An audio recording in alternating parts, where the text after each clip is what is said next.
So I'm a big believer that writers should be readers. And I'm going to give you an example why. So I used to be part of this writing circle. And one day I said, hey, so what's everybody reading? And I was shocked to learn that none of them were reading. And this was a big group.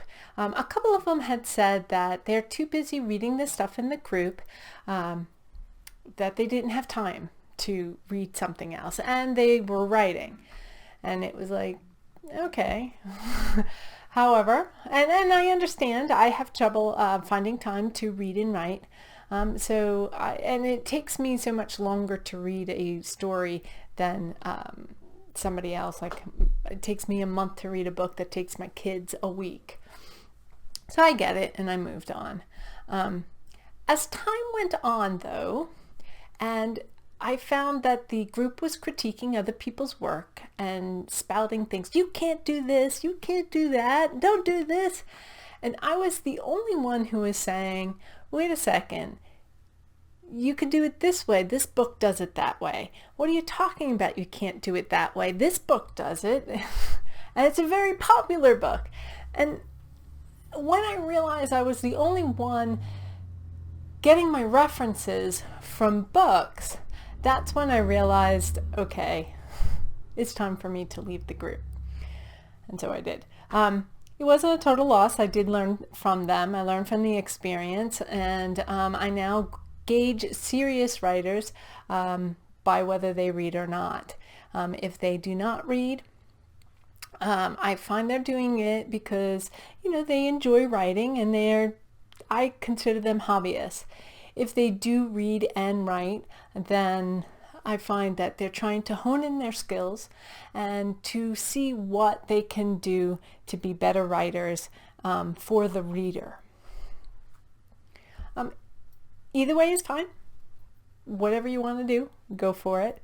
I'm just saying, if you wanted to hone in your skills, I would highly suggest reading. The other thing that I learned was that because they were spouting these rules, I developed an understanding with authority.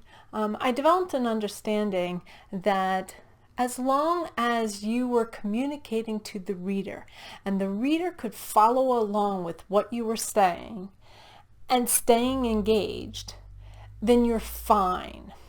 That the rules are kind of bendy, so I didn't worry about it as much. And that's my philosophy on the being a reader is important to your writing. So my suggestions for a good book to learn from.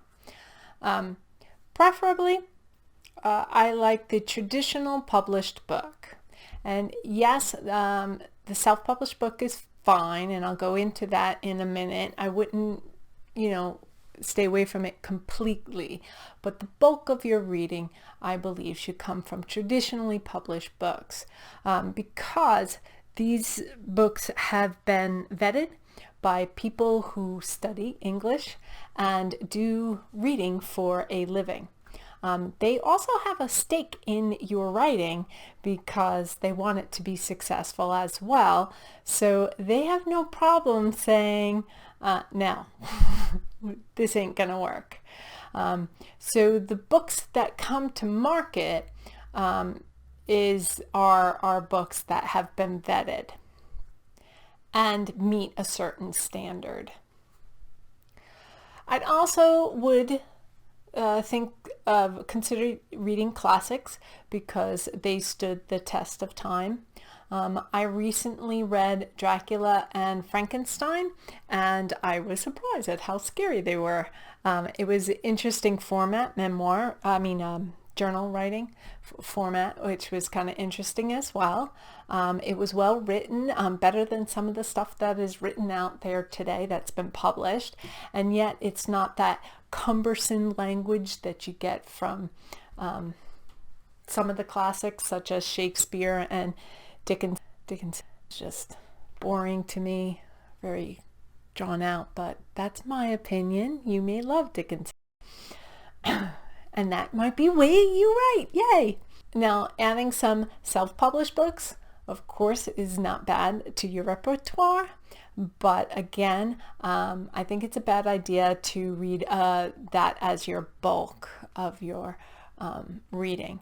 And I would suggest reading self-published books that have also gained in popularity, because there's a reason they have. And I will try to put up a list of books, self-published books that have a good reputation. Some of them I read, some of them my kids read, because I don't really read young adult. Anyway, if you like this video, please like, share, subscribe. Again, we're trying to get this channel off and running, and we're trying to reach 1,000 subscribers. If you can help out and subscribe, really appreciate that. Click the bell right next to the subscribe button and you will get notifications that a new video is up. And if you know somebody who's interested in writing, please share. They would probably enjoy these videos. At least I like to think so. Next week we're going to do writing sprints. We're going to start writing sprints during the coronavirus quarantine, and afterwards we'll see how it goes.